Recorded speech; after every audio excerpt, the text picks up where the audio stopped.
Mais à l'époque, t'en as jamais parlé non plus. Ah non, j'avais 8 ans. J'avais promis de rien dire. Pourquoi on n'en a jamais parlé, nous? Nous, on pouvait pas. C'était trop terrifiant. Est-ce que vous avez subi des violences dans votre vie? Pourquoi vous me demandez ça? C'est une question que je pose à tous mes patients. Des violences au travail, à la maison, dans l'enfance? Il a arraché ma blouse, mon pantalon, il l'a ouvert violemment. Je me suis échappée, il m'a rattrapée par les pieds. Je suis tombée, il s'est assis sur moi, je me suis retournée, je voulais pas. Je voyais qu'il était 3h du matin et qu'il fallait que je tienne jusqu'à 7h. À 7h, c'était la relève. Tu te souviens de ça, le jour où il l'a laissé sur le bord de l'autoroute? Non. En fait, il m'a traîné par les cheveux devant ma fille. Donc, on s'est disputé. Mais ça arrive pas tout le temps.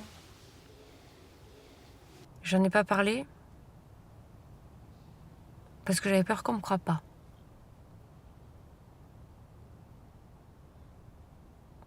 Tu te rappelles? Tu prenais mes petites figurines d'animaux et tu faisais le gros éléphant méchant quand papa criait. Je suis très gros, je suis très méchant, je suis un gros éléphant méchant. Ça va, oui. Le harcèlement, c'est pas de la drague qui dérape. Dans la drague, il y a la notion de plaisir, d'échange, de consentement, de respect.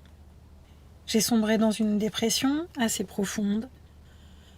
J'ai dû m'arrêter de travailler pendant 1 an pour me soigner. J'avais peur de perdre mon travail si je parlais. Alors je suis allée voir le DRH pour lui demander une mutation et c'est là qu'a été le déclic. En tout cas, moi, pendant ce temps-là, je me disais que...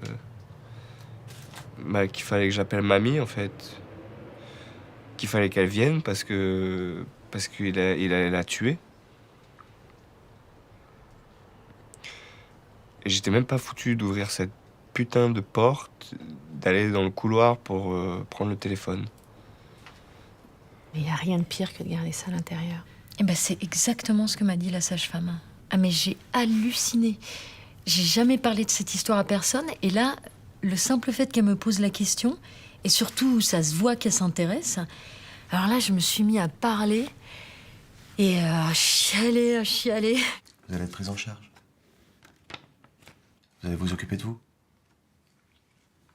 Aujourd'hui, là, vous pensez que vous êtes la seule responsable de tout ça, mais... évidemment, c'est pas vous la coupable. C'est votre agresseur, c'est votre mari. Vous savez que les violences sur autrui sont sanctionnées par la loi, hein. Vous pouvez tout à fait porter plainte au commissariat. Un rapport forcé, c'est un viol.